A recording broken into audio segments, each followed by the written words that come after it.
கரூரில் கனிமவள கொள்ளை நடப்பதாக எழுந்த புகாரின் அடிப்படையில் அங்குள்ள குவாரிக்கு கடந்த 30ஆம் தேதி நியூஸ் தமிழ் செய்தி நிறுவனத்தின் நிருபர் மற்றும் ஒளிப்பதிவாளர் செய்தி சேகரிக்க சென்றனர். அப்போது காரிலிருந்து வேகமாக இறங்கி வந்த குவாரி நடத்தும் எம்எல்ஏ பழனியாண்டி நியூஸ் தமிழ் குழுவினரை ஆக்ரோஷமாக தாக்கினார். மேலும் கேமரா மற்றும் லைட்டுகளை சுக்குநூறாக உடைத்து, எப்படிடா என்னோட கல்குவாரிக்கு நீ வருவ, என்னுடைய இடத்துக்கு வரதுக்கு உனக்கு தைரியம் வந்துருச்சா என கேட்டு கேமராவை கொண்டு நிருபரின் தலையில் ஓங்கி அடித்துள்ளார். இதில் நிருபர் மற்றும் ஒளிப்பதிவாளர் பலத்த காயமடைந்தனர்.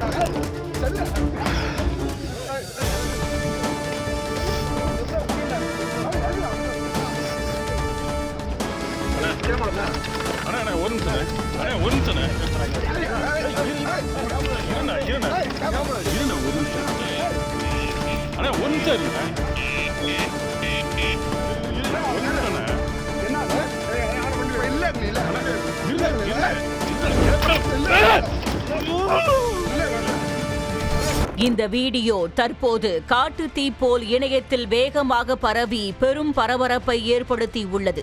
எம்எல்ஏ பழனியாண்டி மட்டுமின்றி அவருடன் வந்திருந்த குண்டர்களும் நியூஸ் தமிழ் குழுவினரை கண்மூடித்தனமாக தாக்கி உள்ளது தெரிய வந்துள்ளது. இவர் நிஜமாகவே ஒரு சட்டமன்ற உறுப்பினர் தானா அல்லது ரவுடியா என்று கேள்வி கேட்கும் அளவுக்கு மிருகத்தனமாக நடந்துள்ளார் எம்எல்ஏ பழனியாண்டி. இவர் பல ஆண்டுகளாக அரசு அனுமதித்த அளவை விட சட்ட விரோதமாக அளவுக்கு அதிகமாக கனிம வளங்களை சுரண்டி கோடி கோடியாக கொள்ளையடித்து வைத்திருப்பதாக புகார்கள் எழுந்துள்ளன.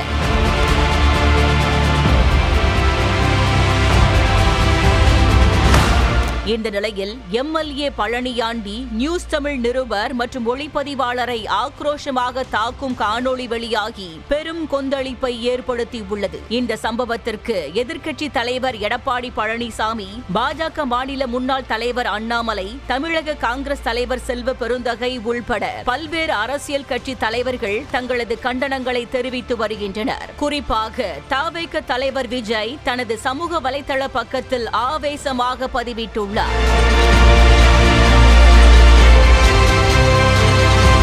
அதில் ஜனநாயகத்தின் 4வது தூணாக செயல்படும் ஊடகவியலாளர்கள் மீது ஸ்ரீரங்கம் தொகுதி சட்டமன்ற உறுப்பினர் பழனியாண்டி நடத்திய தாக்குதல் கடும் கண்டனத்திற்கு உரியது என விஜய் கூறியுள்ளார். குவாரி தொடர்பாக செய்தி சேகரிக்க சென்ற நியூஸ் தமிழ் செய்தி தொலைக்காட்சி ஊடகவியலாளர்கள் மீது எம்எல்ஏ பழனியாண்டி கொடூரமாக தாக்குதல் நடத்திய வீடியோ வெளியான பிறகும் கூட அவர் மீது வழக்கு பதிவு செய்து கைது நடவடிக்கை எடுக்காமல் வேடிக்கை பார்க்கும் நிலையில் தான் முதலமைச்சர் இருக்கிறார் என்பது வெட்கக்கேடானது என விஜய் விளாசியுள்ளார்.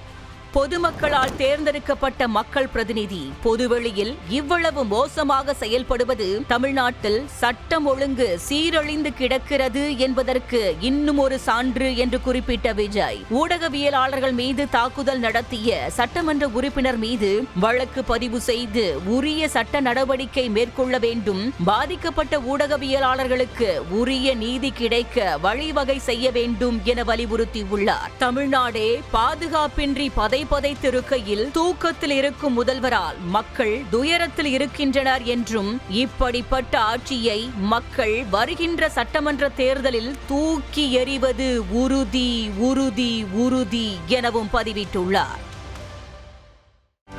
செய்திகளை உடனுக்குடனும் துல்லியமாகவும் தெரிந்து கொள்ள சப்ஸ்கிரைப் பண்ணுங்க.